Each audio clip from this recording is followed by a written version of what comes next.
The CEO stepped out into the rain, ready to sign off on the final teardown, until a scream sliced through the storm. He froze. A woman was kneeling in the mud, clutching two terrified little boys. His pen slipped from his hand, his breath vanished, because the woman was her, the ex who'd vanished 3 years ago. And the twins, they weren't just scared, they had his eyes, his dimples, his face. He came to demolish a condemned building, but now he couldn't move. Because his entire past, everything he thought was buried, was kneeling right in front of him, trembling. Don't touch my home," she whispered, voice cracking. And suddenly, the demolition didn't matter, because something far more dangerous was about to collapse. His certainty. She wasn't supposed to be here, and those boys? He didn't even know they existed. But she showed up now for a reason she'd been hiding for years. Behind him, the demolition machines roared to life, gears grinding, coming down to impact. She pulled the twins tighter, shielding them with shaking arms. He stepped forward slowly, rain dripping off his helmet. He lifted one trembling hand and signaled the demolition crew to stop. The machines froze instantly. The building could crumble, fine, but not today. Because the only thing collapsing in that moment was the life he thought he understood. He wasn't staring at a routine teardown. He was staring at the family he never knew he had. His phone buzzed in his pocket. He glanced down. "Babe, I miss you. Dinner at 8, heart?" From his girlfriend of 1 year. He stared at the screen, then at the woman holding his sons. And just like that, the real wrecking ball hit him. He wasn't just facing his past, he was betraying his present. Now let's rewind to how it all started. Julian sat in his truck, staring at the manila folder on his passenger seat. Inside was the assignment for tomorrow's demolition, 2247 Riverside Drive. He'd driven past the building an hour ago, just to scope it out like he always did. Standard procedure, nothing special about it, just another condemned structure that had outlived its purpose. But something gnawed at him as he looked at that building, something he couldn't quite place. The brick facade, the way the fire escape zigzagged down the side, even the faded blue door, it all felt eerily familiar.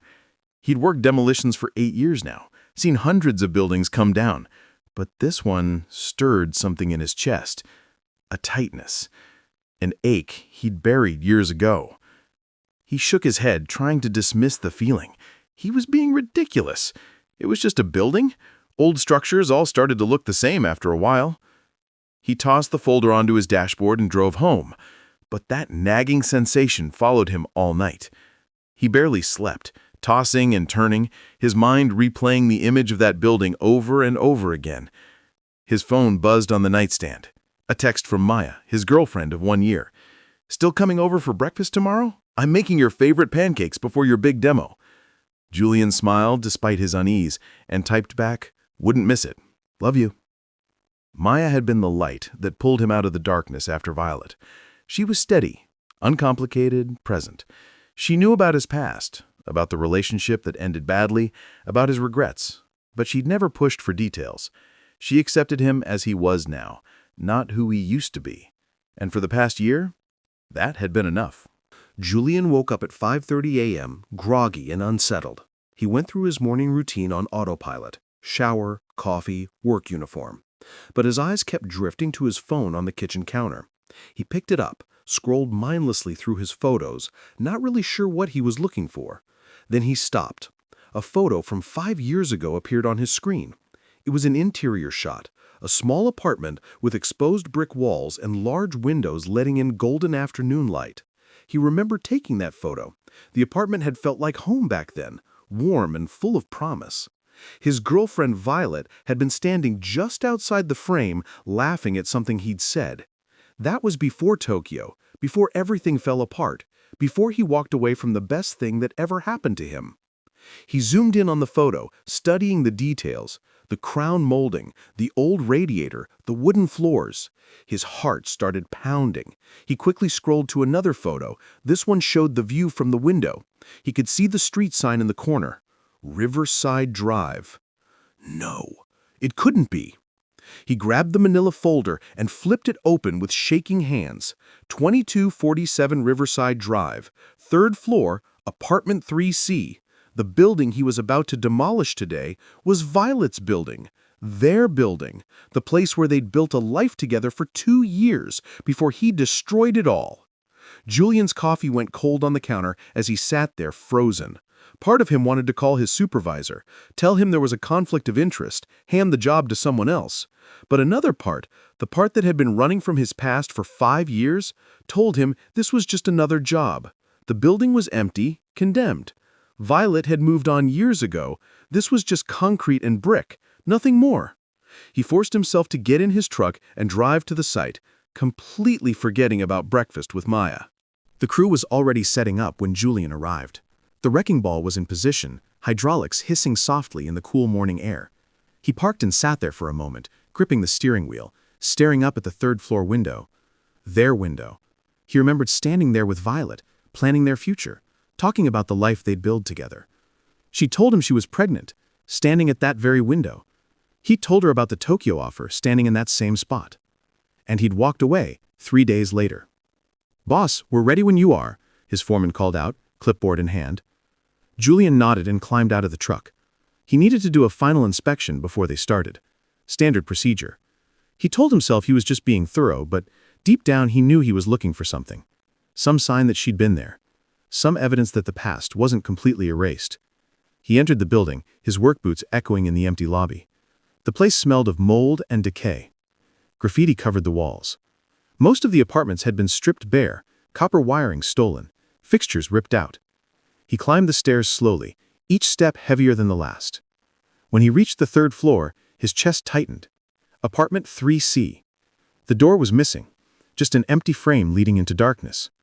He stepped inside and his breath caught. The apartment wasn't completely empty. There were blankets piled in the corner, fast food wrappers, empty water bottles. Someone had been living here. Recently. His radio crackled. "Boss, we're T-minus 10 minutes. Julian was about to respond when he heard something that made his blood run cold. Footsteps. Small, quick footsteps running across the floor above him. Children's footsteps. His mind raced. The building was supposed to be evacuated, cleared, empty. "Hello?" he shouted, his voice bouncing off the walls. "Is anyone up there?" The footsteps stopped. Silence. Then a door slammed somewhere above. Julian ran. He took the stairs 2 at a time, his heart hammering in his chest. "This building is being demolished. You need to get out now." He reached the 4th floor and burst into the first open apartment. It wasn't empty. Either. There were 2 small backpacks on the floor, children's drawings taped to the walls, canned food stacked neatly in the corner. Someone was living here. A family with kids was living in a condemned building that was about to be torn down. "Please," he called out, trying to keep his voice calm, "but this building isn't safe. We need to get you out." A closet door creaked open. 2 small faces peered out at him. Twins. A boy and a girl, maybe 5 years old. They looked terrified, clutching each other tightly. Julian's world tilted. The boy had his eyes. The girl had his nose. They both had his face, just smaller, younger. It was like looking at photographs of himself as a child. Before he could speak, the apartment door flew open. Violet stood there, frozen in the doorway, grocery bags hanging from her hands.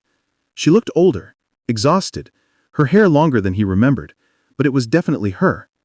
Their eyes locked, and for a moment, neither of them could breathe. "Julian?" Her voice was barely a whisper. You're the one demolishing it?" "Violet chews and the building is being demolished. We have to get out. Now." She looked at him like he'd just stabbed her. You're the one demolishing it?" He nodded, then looked at the children. "Are they—" "Don't," Violet said sharply, moving to shield the twins with her body. "Don't you dare." His radio erupted with static. "Boss, 5 minutes!" The building groaned. The demolition sequence had started. There was no time for explanations or arguments. Julian grabbed one of the kids, the boy, and Violet scooped up the girl.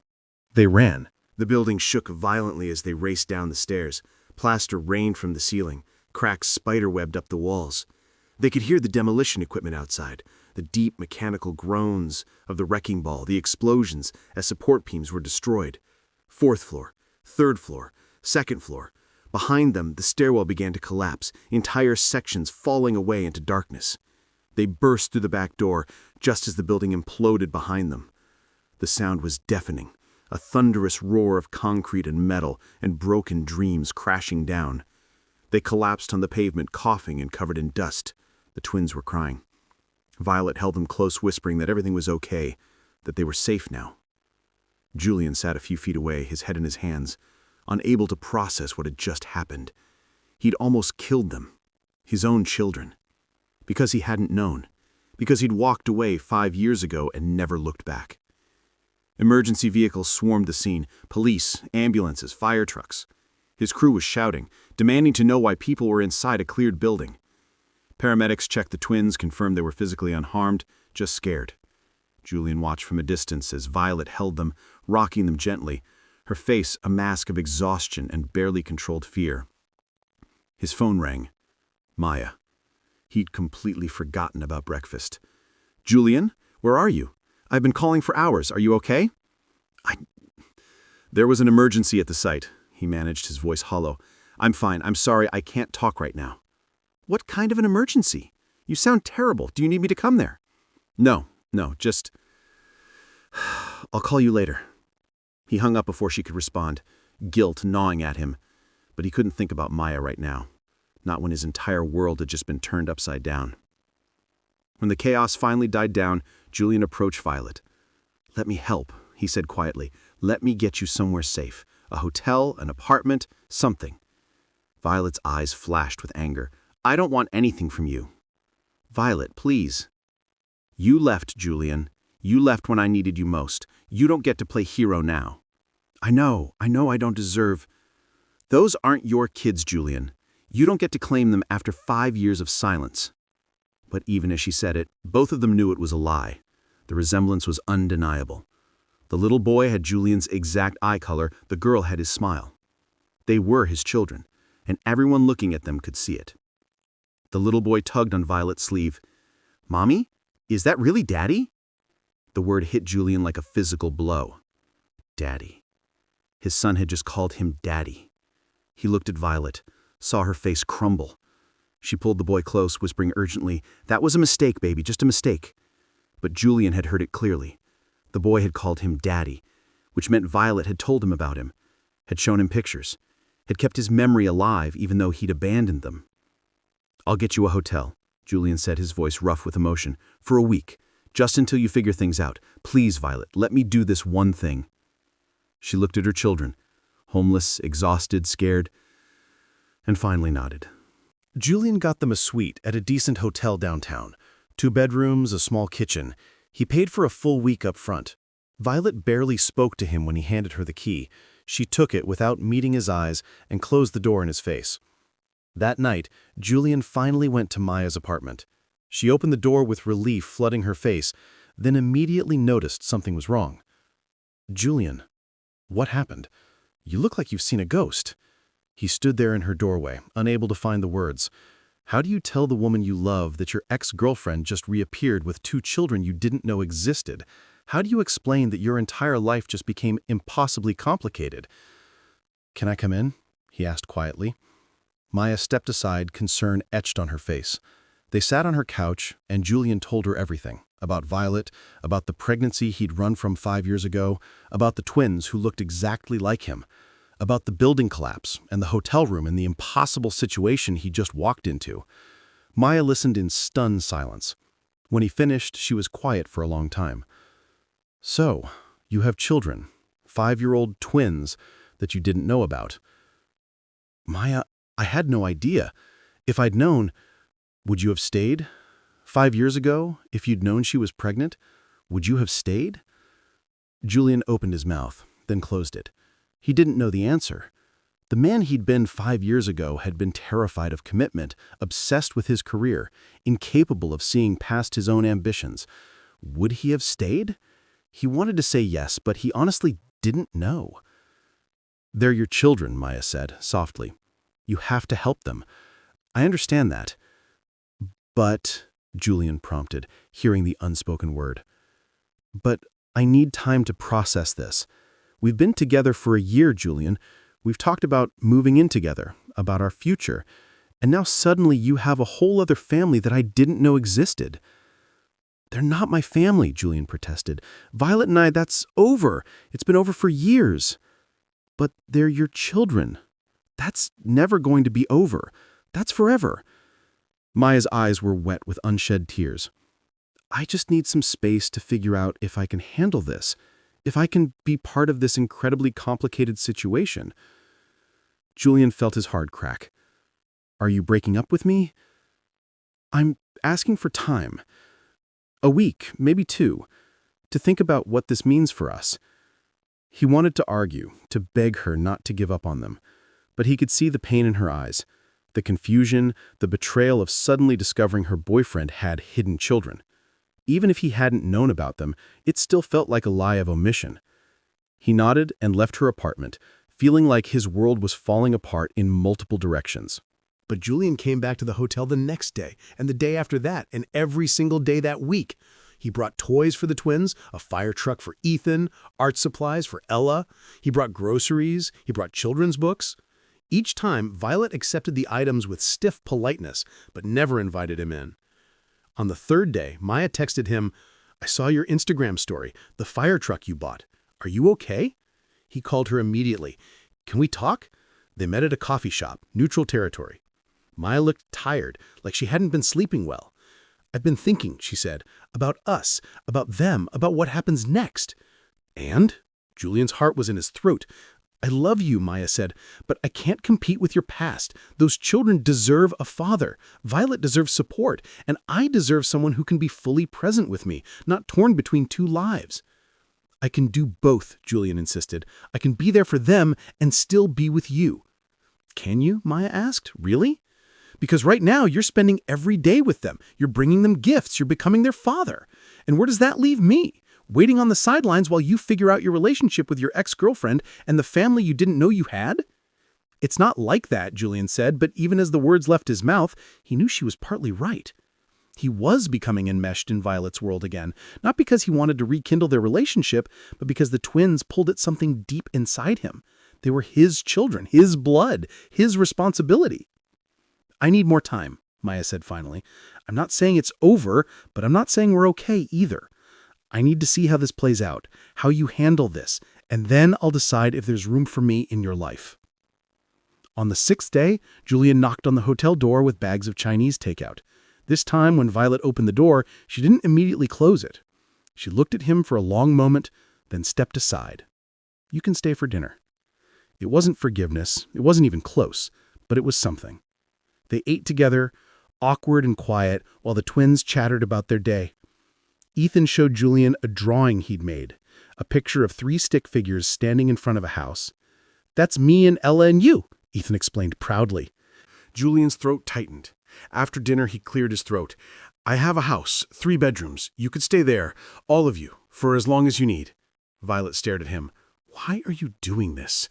"Because they're my kids," he said simply, "and because I owe you 5 years that I can never give back, but maybe I can start now."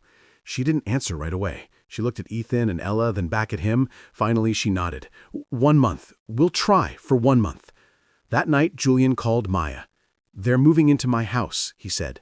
"Just temporarily, until Violet gets back on her feet." The silence on the other end was deafening. "Your house?" Maya finally said. "The house we talked about me moving into." "Maya, no, I get it. They need you more than I do right now. I just wish—" She trailed off. "I wish things were different. We can still make this work," Julian said desperately. "You and me. I want that. I want us." "I know you do," Maya said softly, "but wanting isn't always enough. Call me when you figure out what your life actually looks like now, because right now, I don't think even you know." She hung up, and Julian sat in his truck outside the hotel, caught between 2 worlds, the past he'd tried to escape and the future he'd been building, now both demanding his attention, his loyalty, his heart. It wasn't a happy ending, not yet. It wasn't even clear what the ending would look like, but it was a beginning, a complicated, messy, painful beginning. And sometimes that's all you get when you're trying to rebuild what was broken while not destroying what you've built. If you enjoyed this story, if it made your heart race, or your breath catch, or your mind wander just a little, then don't forget to like this video. And hit subscribe so you never miss the next twist, the next heartbreak, the next moment that stays with you. More stories, more mystery, more emotion coming soon.